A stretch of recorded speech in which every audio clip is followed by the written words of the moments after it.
प्यारे बच्चों नमस्कार।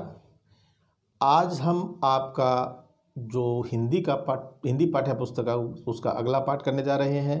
जैसा कि आपको पता है कि कुछ सिलेबस जो है आपका वो कट चुका है और बाकी का जो सिलेबस है हमें उसे करना है।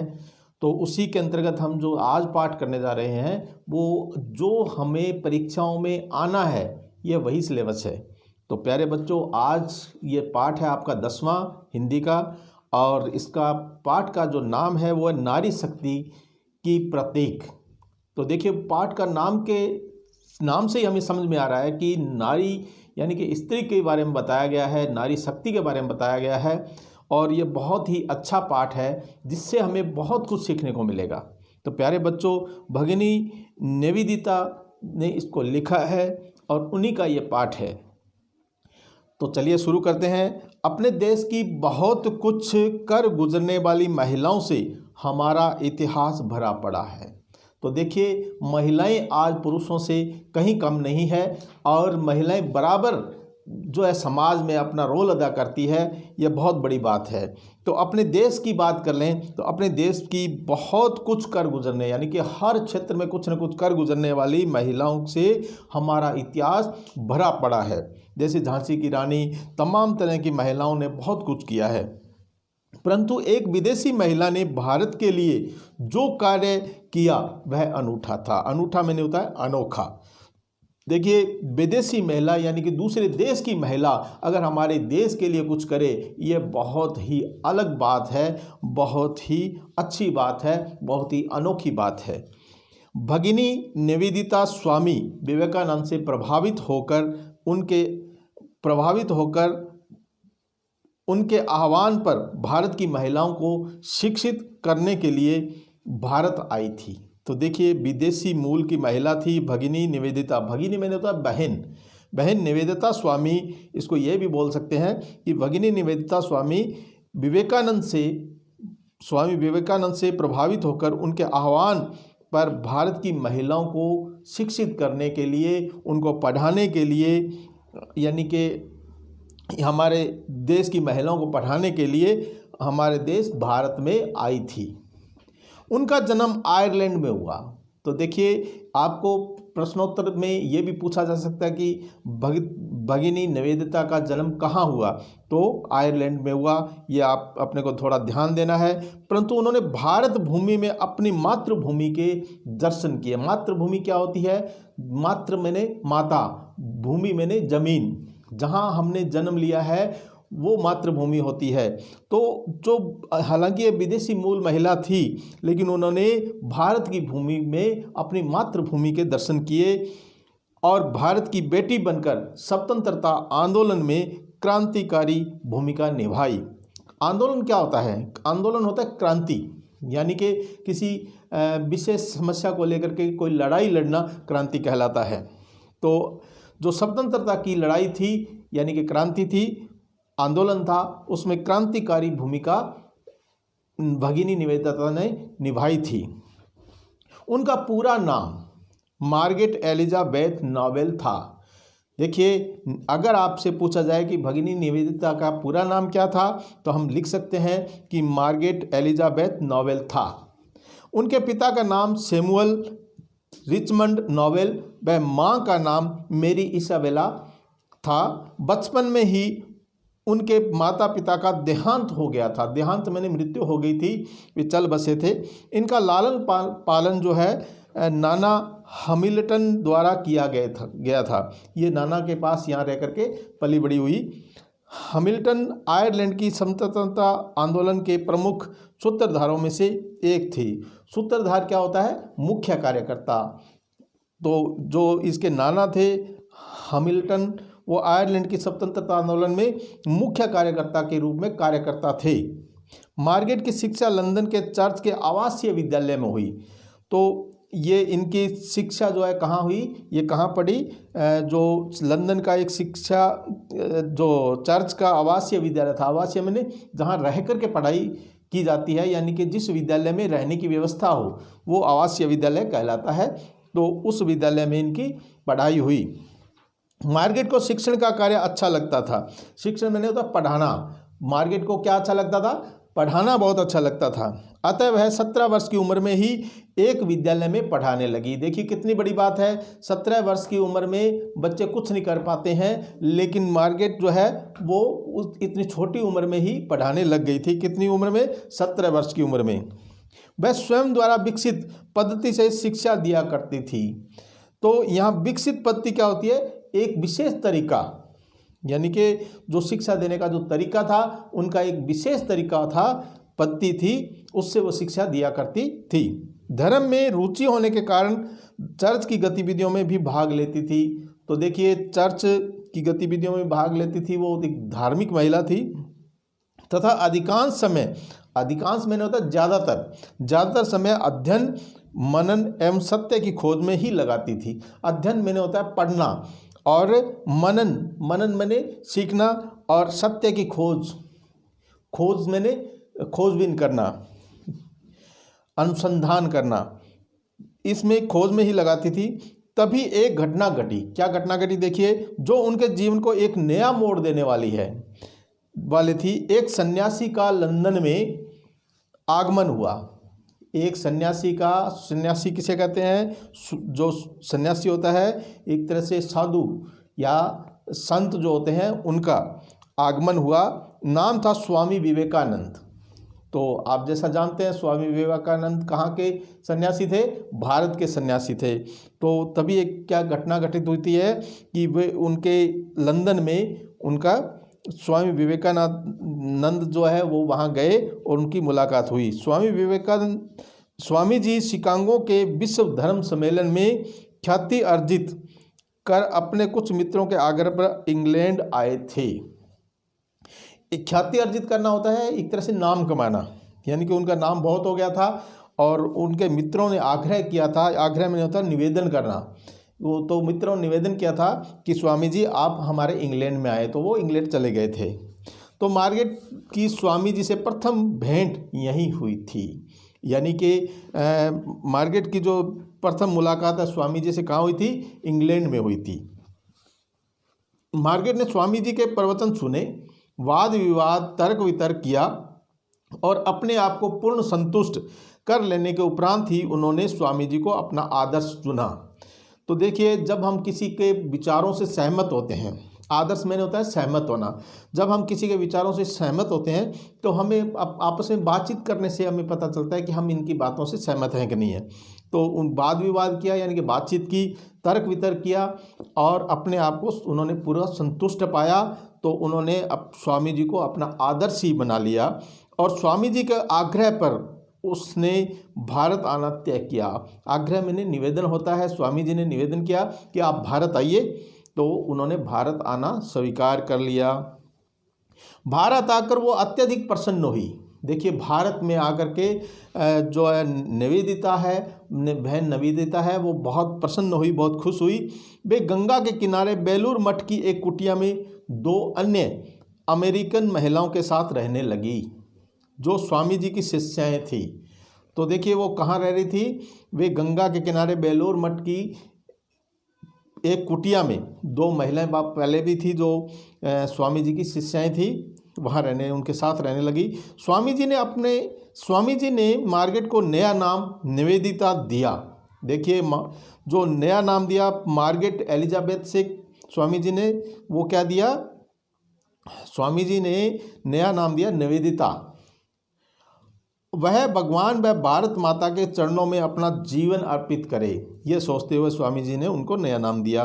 भगिनी निवेदिता यानी कि बहन निवेदिता ने विवेकानंद के उपदेशों को जन जन तक पहुंचाने का कार्य करने के साथ साथ कलकत्ता में लड़कियों का एक स्कूल भी प्रारंभ किया। निवेदिता बहन ने क्या किया? अपने जन जन तक हर अपने विचारों को, उपदेशों को पहुंचाने का, स्वामी जी के जो उपदेश थे उनको पहुंचाने का काम किया और साथ में कलकत्ता में लड़कियों को पढ़ाने का एक विद्यालय भी शुरू कर लिया। वहाँ छोटी लड़कियों को पढ़ाने लिखाने के साथ साथ मिट्टी का काम, चित्रकारी का काम आदि भी सिखाया जाता। जब कलकत्ता में महामारी फैली तो निवेदिता ने टोली बनाकर दिन रात भूख प्यास की चिंता किए बिना रोगियों की चिकित्सा, सेवा, सफाई आदि कार्य कर पीड़ितों की मदद की। चिकित्सा में होता है इलाज करना, साफ सफाई आदि की करके उन्होंने पीड़ित जो थे वो उनकी मदद की। उन्होंने अंग्रेजी समाचार पत्रों में अपील प्रसारित कर मदद मांगी। अपील मैंने होता है प्रार्थना करना, मांगी। वह धन संग्रह भी किया, यानी धन संग्रह मैंने इकट्ठा किया। वह लेखन कला एवं बोलने में निपुण थी। निपुण का मतलब होता है योग्य। वे जो है निपुण थी, यानी कि योग्य थी बोलने में और लिखने में। इस क्षमता का उपयोग कर वह अपनी बात बड़े बड़े समूह में तक पहुंचाने में सफल रही। बड़े बड़े जो सामाजिक समूह थे उन तक अपनी बात को पहुंचाने में वह सफल रही। निवेदिता ने जब अंग्रेजों का भारतीयों के साथ बर्बरतापूर्ण, यानी कि बहुत ही गलत व्यवहार देखा, बर्बरतापूर्ण व्यवहार देखा, तो वह पूर्ण ताकत के साथ भारत की स्वतंत्रता की लड़ाई का समर्थन करने लगी। उन्होंने बंगाल विभाजन का विरोध किया। उन्होंने जगदीश चंद्र बोस की उपलब्धियां विश्व पटल पर रखी, यानी कि पूरे विश्व के सामने जगदीश चंद्र बोस की उपलब्धियों को रखा।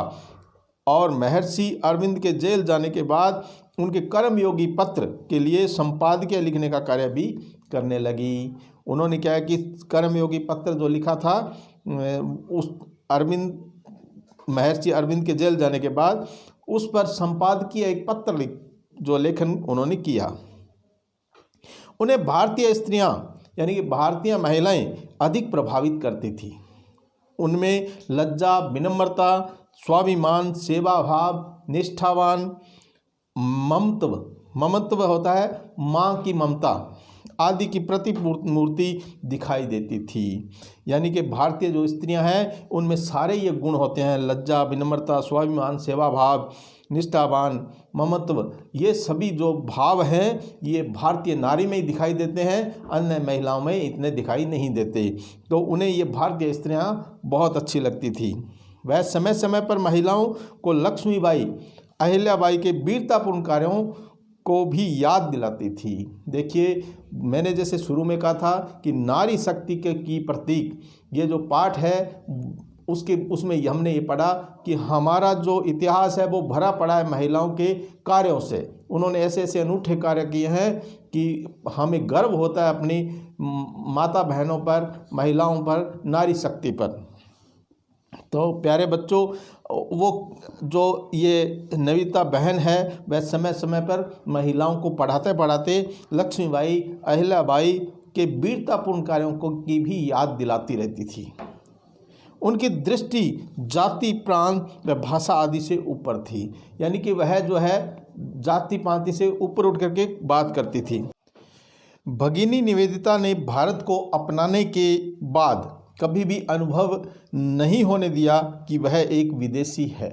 तो देखिए कितनी बड़ी बात है कि विदेशी महिला यहाँ भारत में आकर के रह रही है और उसने बिल्कुल महसूस नहीं होने दिया कि वो भारत की नहीं है। ऐसे लगता था कि वो भारत की ही महिला है। उन्होंने भारत के लिए जो किया उसे कोई अन्य नहीं कर सकता था। वह स्वामी जी की तरह 44 वर्ष की अल्पायु में 44 वर्ष की छोटी आयु में नीचे उद्धृत वेद की पावन ऋचाओं का वे सदैव स्मरण करती हुई संसार से विदा हो गई। उद्धृत मैंने दी गई और ऋचाओं मैंने होता वेद मंत्र, मतलब वो उन्होंने कुछ वेद मंत्र भी दिए। वो क्या है? अस्तो माँ सदगम्य, तमसो माँ ज्योतिर्गम्य, मृत्योर्मा अमृतगम्य। तो ये जो है उन्होंने वेद मंत्र देते हुए हमेशा हमेशा के लिए इस संसार से विदा हो गई।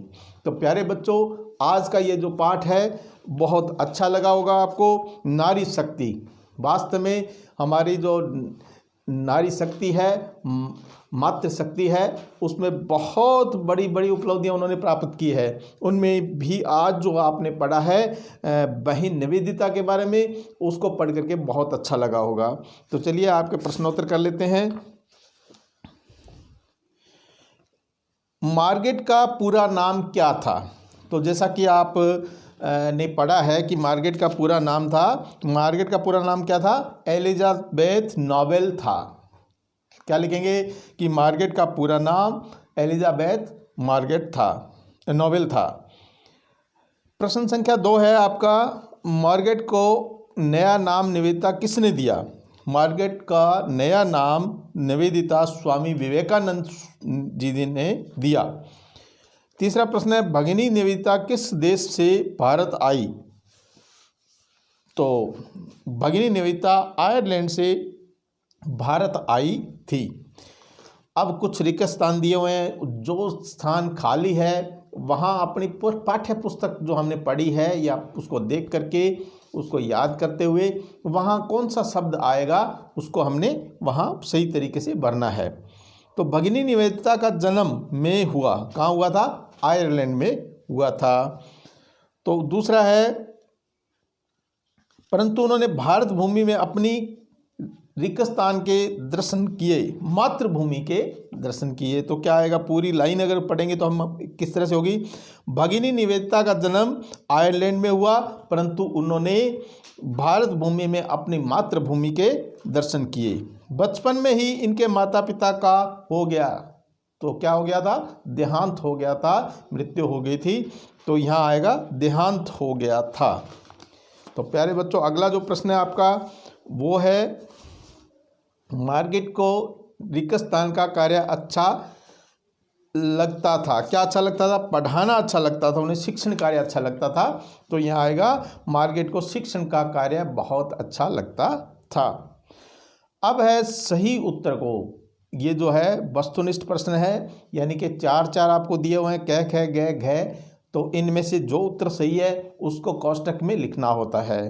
तो देखिए, पहला प्रश्न क्या कहता है कि 17 वर्ष की उम्र में भगिनी निवेदिता ने कार्य प्रारंभ कर दिया था। क्या प्रारंभ किया था? समाज सेवा करना, पढ़ाई करना, पढ़ाने का काम करना, आंदोलन करना। तो जैसा कि हमें पाठ्य पुस्तक में हमने पढ़ा है, उन्होंने पढ़ाने का काम 17 वर्ष की आयु में शुरू किया था। तो यहाँ उत्तर आएगा ग। अगला प्रश्न है, स्वामी विवेकानंद ने ख्याति अर्जित की भारतीय सम्मेलन में, विदेशी सम्मेलन में, शिकागो के विश्व धर्म सम्मेलन में, राष्ट्रीय सम्मेलन में। तो यहाँ जो उत्तर बनता है उसको हमने लिखना है शिकागो के विश्व धर्म सम्मेलन में, यानी कि ग उत्तर आएगा कोष्टक में। अब तीसरा प्रश्न देखिए क्या है, भगिनी निवेदिता के माता पिता का क्या नाम था? तो मैंने पाठ्य पुस्तक को पढ़ते समय, आपके पाठ को पढ़ते समय भी कहा था कि हमें ये याद रखना चाहिए, भगिनी निवेदिता के माता पिता का नाम मेरी इसाबेला तथा पिता का नाम सैमुअल रिचमंड नोवेल था। तो इस तरह से हम इसे याद रखते हुए लिखेंगे। तो अगला प्रश्न संख्या 4 है आपका, भगिनी निवेदिता ने भारत देश के लिए कौन कौन से कार्य किए? तो भारत देश के कौन कौन से कार्य किए पूरे पाठ में आपने पढ़ा है। भगिनी निवेदिता ने भारत में महिलाओं को पढ़ाने, स्वामी विवेकानंद के विचारों का प्रचार प्रसार करने, रोगियों की चिकित्सा करने और सेवा करने, पत्र पत्रिका आदि लिखने का विशेष कार्य किया।